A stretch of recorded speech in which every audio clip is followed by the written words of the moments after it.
pues al fin y al cabo, como dice Woody Allen, no vamos a salir vivos de esto, así es de que hay que disfrutarlo. Hay un actor maravilloso que se llama Dustin Hoffman. Ujú. El papá de Dustin Hoffman trabajaba con enfermos terminales. Y en la revista Selecciones, creo que es donde yo escribo desde 1981, aparece una anécdota que dice lo siguiente. Un día, Dustin Hoffman le preguntó al papá, quien trabajaba con enfermos terminales del cáncer, qué había visto en común en los últimos enfermos que había tratado. Entonces el papá le dijo, ¿qué he visto en común, la amargura. Pero no porque se fueran a morir, sino por lo que han dejado de hacer. Lo que han dejado de vivir. Sí, y hay un colega mío, colega conferencista, a quien siempre admiré mucho, que se llamó Joaquín de Posada. Joaquín de Posada decía cosas maravillosas.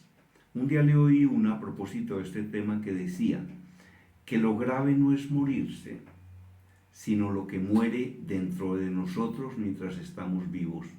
Eso sí es más grave. Sí, exactamente. Es muy importante.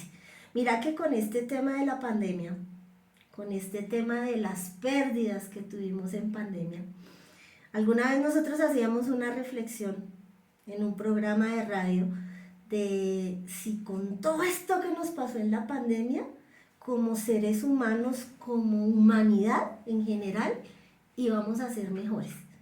Y te cuento que a veces me fallan y entonces uno dice, carambas, de pronto la pandemia no nos sirvió para aprender lo que hubiéramos tenido que aprender ante todo eso que pasó en ese tiempo, que creo pues que no se nos va a olvidar, porque fue muy, muy, muy complejo y ahí tuvimos la dualidad de estar luchando entre la vida y la muerte. Sí, sí la tuvimos, sí. Ujú.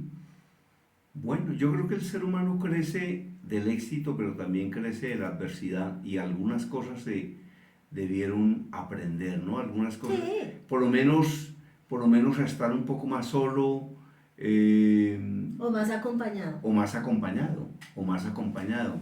Vea que a mí alguien me preguntaba, oiga Germán, ¿y cómo le fue con el tema de la pandemia? Y yo decía, a mí me fue divinamente.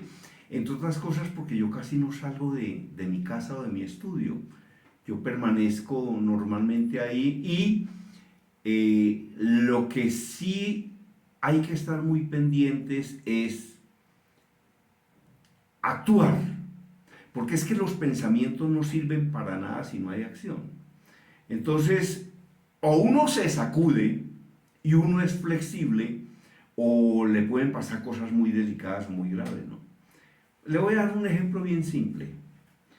En la avenida Primero de Mayo hay muchísimos bares, muchos bares.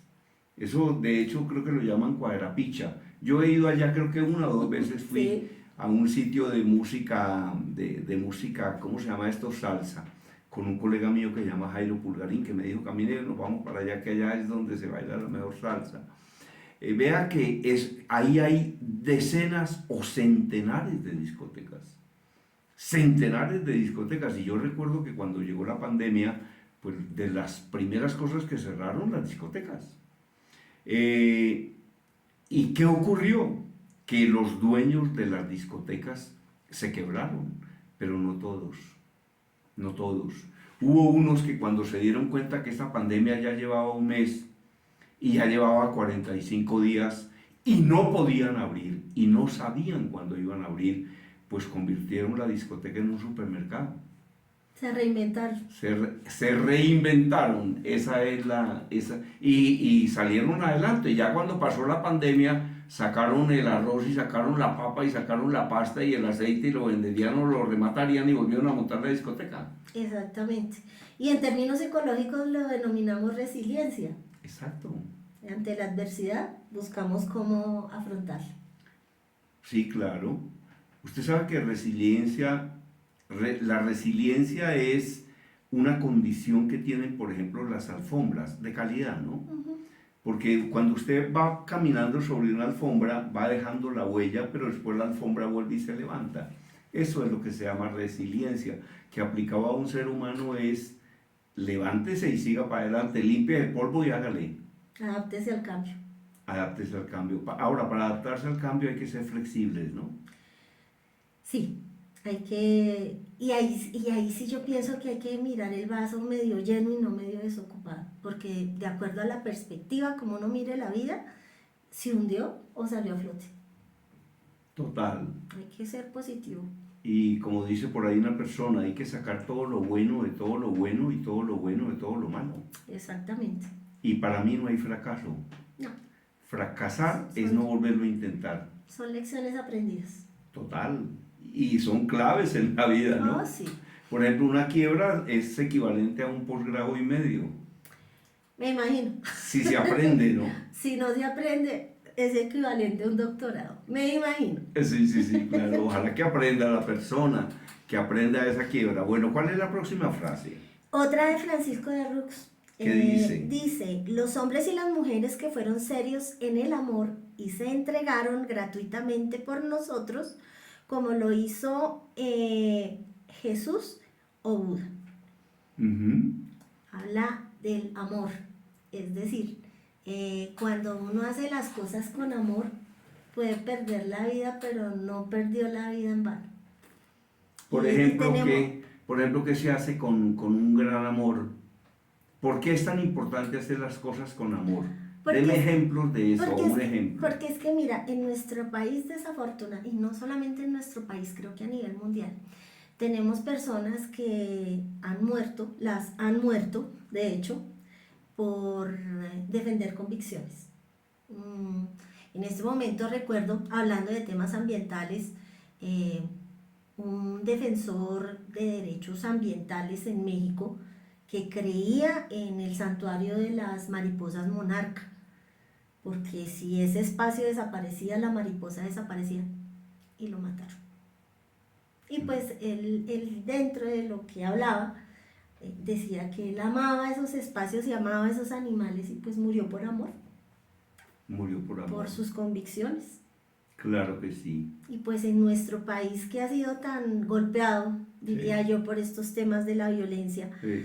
tanto líder social, ambiental asesinado. Ah, Te cuento que en la Feria del Libro hubo una cosa que a mí me impactó, y es que estaba haciendo un programa en directo y llegaron de una editorial a decirnos que si les dejábamos promocionar un tema de un libro. Entonces el libro, mira que siempre se me olvida el nombre, pero te resumo, tenía 1000 y pico, te doy el pico, con poesías. Era una poesía por cada líder asesinado, o sea, tenían poesías dedicadas a 1078 líderes asesinados.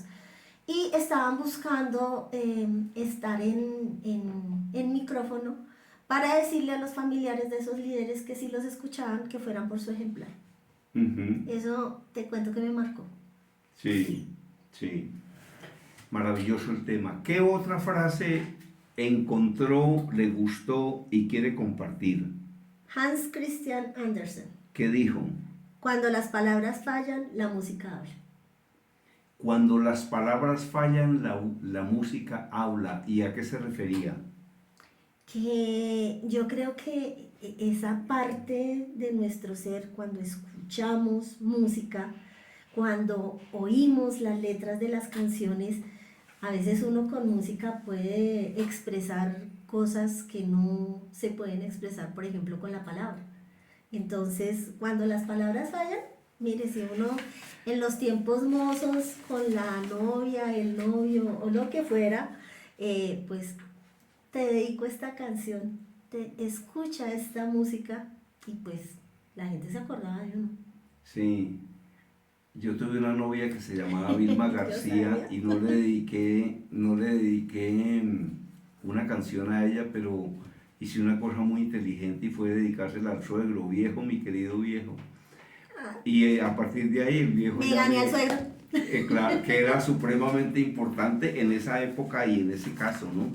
Óigame, Astrid Jimena Parson Delgado, ujú, directora del grupo de investigación GIRCA, presidenta de la Red Colombiana de Patrimonio Funerario, directora y presentadora del programa radial Frecuencia Ambiental en sintonía con el planeta, directora y presentadora del programa Ciberplaneta en la actualidad.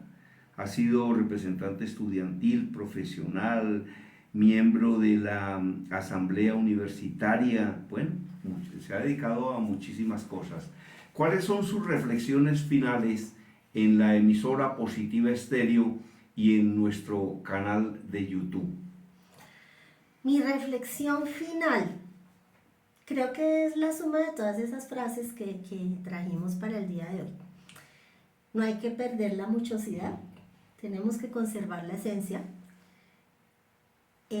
No olvidar que uno no sabe si el día que me levante es el último día de mi vida y uno tiene que vivir la vida así, día a día, porque es que a veces no disfruto el día por estar pensando en lo que pasará en 3, 4 meses, en Total. 5 años, y de pronto en 5 años yo ya no estoy en este planeta Tierra. Total. Entonces, la vida y las cosas hay que dejarlas un poquito mejor de como yo las encontré. Total. Y hay que actuar, como dice tu programa, de manera positiva. Total. Ahora está incluso, a mí me contaba un conferencista, Ignacio Rego, porque yo no conozco la investigación, quien me decía que más del 95% de las cosas por las que un ser humano se preocupa nunca ocurren. ¿Mm? Sí, efectivamente. A veces nos preocupamos por cosas que nos parecen fundamentales, y ahí es que uno tiene que reflexionar que de pronto hay caminos para que eso fundamental flote, fluya, para que seamos resilientes, aunque hay gente a la que no le gusta el término resiliencia, entonces yo se los cambio para que nos reinventemos, para que llevemos la vida con agrado, para que no olvidemos que la vida solamente es un ratico y nos dediquemos a vivir bonito, a vivir chévere, a querer a las personas que nos rodean y de verdad, te lo digo de todo corazón, que las cosas, lo que vayamos a dar, los abrazos, los besos, los te quiero, los demos en vida, no en una funeraria o frente a un cementerio. Total, total, total. Óigame, de verdad que ha sido un gran placer. Yo digo que la radio debe informar, debe motivar, debe inspirar, debe dar información, pero la radio y los medios masivos de comunicación tienen que hacer una cosa que no están haciendo, y es enseñar. Porque una persona, luego de escuchar un programa de 3 horas, dice, me acompañó, me informó, me distrajo, me motivó, me inspiró, pero la pregunta es, ¿y qué le enseñó? ¿Qué le enseñó? Entonces, enseñar es supremamente importante, ¿no? Es supremamente importante. Como me decía mi colega Miguel Ángel Cornejo, tengo una adicción. Y le dije, ¿cuál es? Dijo, yo soy un adicto a aprender. Y yo le dije, yo tengo doble adicción, porque yo soy un adicto a aprender y a enseñar. Y la verdad es que nos ha enseñado muchísimo con estas reflexiones, y espero que regrese acá tanto a mi canal de YouTube como a mi emisora Positiva Estéreo. No, muchísimas gracias por el espacio, muchísimas gracias. Es interesante mirar las frases que de pronto le van marcando a uno el camino, porque yo supongo que las frases que uno escoge también van muy por el lado de lo que hace en su cotidianidad, de lo que hace en su vida, y pues súper interesante. Y no, claro, muchísimas gracias, y cuando me vuelvan a invitar hablamos de la muerte. Claro que sí. Ahora, las frases las frases, las solas frases hacen un gran programa, porque las frases enseñan mucho. A mí no me cabe la menor duda en el sentido de que la vida entera de una persona puede cambiar por un libro, por una experiencia, por un viaje o incluso por una sola frase. Y a propósito de experiencias y a propósito de preocupaciones, estuve en Sudamérica, Chile, Argentina, Uruguay, Paraguay, Brasil, Perú, Bolivia, Ecuador, y comencé a leer un libro cuando salí de Bogotá hacia Chile. Y ese es uno de los libros más maravillosos que he leído en mi vida. Ese libro se llama Cómo suprimir las preocupaciones y disfrutar de la vida, donde enseña una cantidad de cosas absolutamente espectaculares. Curiosamente comencé a leer el libro saliendo de Bogotá. Al primer lugar a donde llegué fue a Chile, de ahí pasé a Argentina, etcétera, etcétera, pero en cada país y en cada vuelo iba leyendo el libro y prácticamente lo acabé de leer cuando nos acercábamos al aeropuerto del Dorado, pero es uno de los libros más maravillosos que he podido leer. Viajar es muy importante. Hay un tipo en YouTube que se llama Yusa, Gustavo Yusa, tiene que verlo. Y entonces el tipo tiene un programa de viajes y dice una cosa que también es verdad, ¿no? Viajar es hipervivir. Viajar es hipervivir. Bueno, lamentablemente se nos ha agotado el tiempo. Un gran abrazo para los seguidores en YouTube y para los seguidores de Momentos Positivos de Positiva Estéreo. Muy amables.